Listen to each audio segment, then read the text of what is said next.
Hey. Shalom anak-anak sekalian, kembali jumpa dengan saya Pak Paulus Sudeja. Dalam kesempatan MPLS ini saya diberikan tugas untuk memberikan materi yang berjudul Protokoler Pencegahan COVID-19. Anak-anakku sekalian, kalau kita bicara mengenai COVID-19, ini adalah sebuah tantangan bagi kita. Tetapi kalau Pak Paulus boleh bicara juga, COVID-19 adalah sebuah media pembelajaran bagi kita. Kenapa saya katakan media pembelajaran? Karena mau tidak mau anak-anakku sekalian, kita dipaksa untuk tetap semangat belajar. Kita dipaksa untuk tetap semangat kreatif dan membangun masa depan dengan menggali pengetahuan-pengetahuan dalam keterbatasan. Nah, anak-anakku sekalian, kalau kita bicara mengenai COVID-19, apa itu COVID-19? Pak Paulus menulis di sini COVID-19 adalah penyakit menular yang disebabkan oleh virus SARS-CoV-2. Atau dengan kata lain, SARS-CoV-2 adalah nama virusnya, sedangkan COVID-19 itu nama penyakitnya. Nah, anak-anakku sekalian, bagaimana COVID-19 bisa menular? Kenapa COVID-19 ini menjadi awasan bagi kita? Bagi anak-anak sekalian, bagi Bapak Ibu Guru, penularan COVID-19 itu terjadi melalui droplet atau tetesan cairan dari hidung atau mulut yang menyebar saat pembawa virus COVID-19 batuk, bersin, atau meleh. Coba anak-anakku sekalian, kenapa pemerintah menganjurkan kita untuk pakai masker, pakai face shield? Itu untuk mengantisipasi penyebaran virus COVID-19. Karena virus COVID-19 itu dapat menular melalui tetesan cairan dari hidung atau mulut yang menyebar. Ketika temanmu bermain batuk, ketika temanmu bersin, nah mereka sebenarnya sedang menularkan virus. Kalau mungkin temanmu terkena virus COVID-19, maka ada kemungkinan dia sedang menularkan virus COVID-19. Karena itu, pemerintah sedini mungkin berkali-kali menganjurkan kepada kita untuk senantiasa cuci tangan dengan sabun.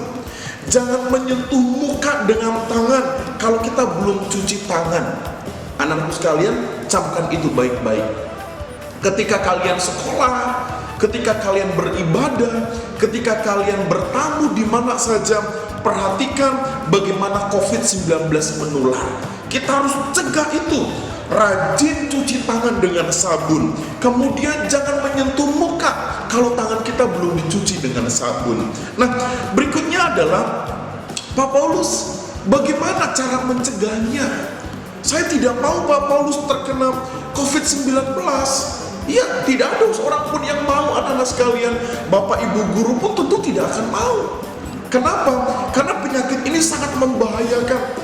Bahkan Pak Paulus pernah mendengar berita bahwa ketika orang terkena COVID-19, maka sistem imun di dalam tubuhnya sudah mulai melemah. Jadi sampai kapanpun dia akan mengalami dampak daripada COVID-19. Anak-anakku sekalian, kita harus mencegah, kita harus waspada terhadap COVID-19. Nah, tadi kembali Pak Paulus katakan, bagaimana mencegahnya? Pak Paulus katakan yang pertama adalah rajin cuci tangan dengan sabun dan pembersih tangan berbasis alkohol minimal 60%. Nah, kalian bisa ciptakan itu di rumah, kalian bisa buat itu di rumah, bisa buat hand sanitizer sendiri. Ya, lalu yang kedua, supaya kita bisa mencegah COVID-19 ketika kita mungkin ada tatap muka dengan teman atau mungkin ketemu dengan Bapak Ibu Guru, jaga jarak dengan orang yang tampak sakit. Loh, Pak, saya kan tidak tahu dia kena COVID atau tidak. Selama orang yang ada di depan kita terasa sakit atau mengalami gejala sakit, alangkah baiknya kita boleh menjaga jarak yang dianjurkan kurang lebih 1,5 sampai 2 meter.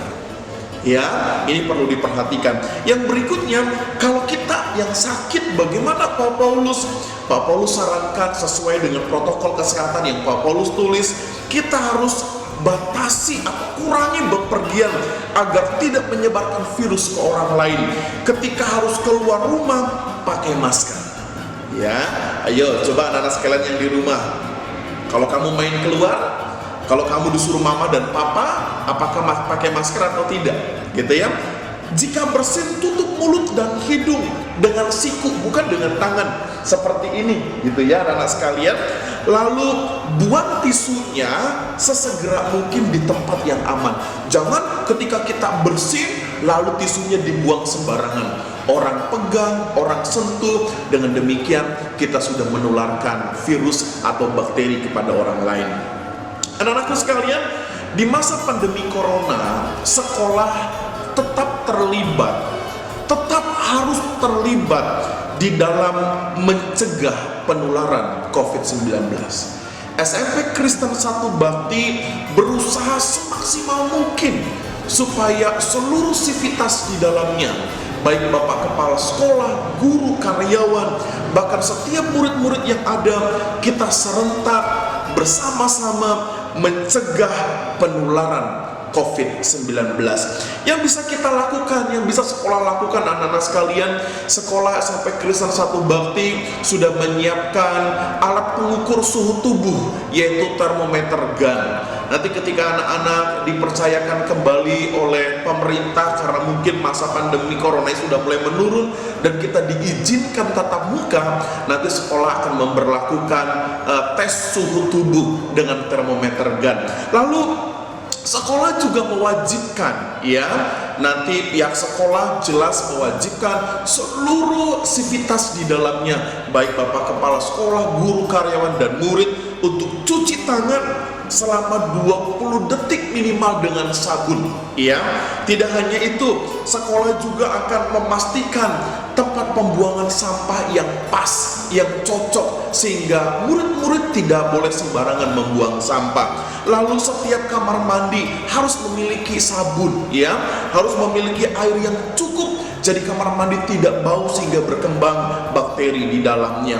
Anak-anakku sekalian yang dikasihi oleh Tuhan Yesus tentunya, ya, yang dikasihi oleh Bapak Ibu Guru, mari sekali lagi saya katakan, kita mulai mengembangkan pola hidup bersih. Kalau pemerintah menggunakan istilah new normal life, itu adalah sebuah kebiasaan baru di mana anak-anak sekalian dengan Bapak Ibu Guru, kita semua harus memulai kebiasaan bersih, ya, kebiasaan bersih. Makan makanan yang bergizi. Pak Paulus mau tanya, ya, siapa siswa-siswi sekalian, entah laki-laki atau perempuan, sulit untuk makan? Ya, aduh Pak Paulus, saya sukanya makan Kentucky saja. Saya sukanya makan hamburger saja.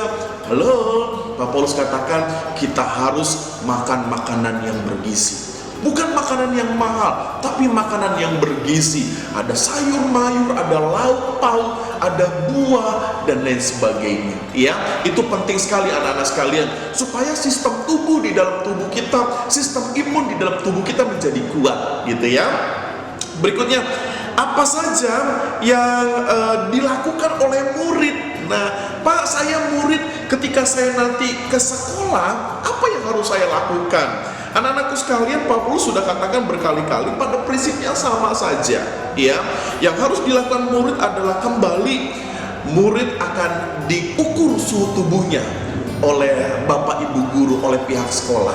Jika anak-anak sekalian suhu tubuhnya tinggi di atas 37,5 kalau tidak salah, ya, lebih baik disarankan anak-anak untuk pulang ke rumah dan jaga kondisi, ya, untuk berobat dan lain sebagainya. Lalu anak-anak diwajibkan untuk cuci tangan selama 20 detik minimal dengan sabun, dengan air yang mengalir, gitu ya. Lalu anak-anak juga diwajibkan untuk piket kelas. Saya pikir ini adalah hal yang sudah biasa anak-anak sekalian, ya, piket kelas. Lalu olahraga secara rutin. Ketika ada pelajaran olahraga, kita harus olahraga. SMP 1 Bakti akan ada program senam bersama antara guru, karyawan, dengan murid-murid supaya menjaga badan kita tetap sehat dan bugar. Dan melaporkan kepada Bapak Ibu Guru jika anak-anak sekalian mengalami kendala tentang kesehatan, ya. Jangan sungkan, jangan malu, Pak, Bu, saya kurang enak badan nih, saya sakit, ya, silakan bilang. Nanti kita akan bantu untuk menindaklanjuti mengenai kesehatan anak-anak semuanya. Dan hanya itu saja mungkin yang bisa Pak Paulus sampaikan dari pencegahan, protokoler pencegahan virus COVID-19 ya. Anak-anak sudah sering lihat di media massa ya, di televisi, di radio, bahkan mungkin di sekolah-sekolah yang lain betapa pentingnya pola hidup sehat ya. Mari kita berdoa bersama-sama, anak-anak di rumah tetap berdoa, tetap minta sama Tuhan supaya wabah virus corona ini cepat selesai dan kita bisa bertatap muka kembali untuk belajar bersama-sama. Itu saja dari saya, salam dari Pak Paulus, Tuhan memberkati kita. Salam sehat.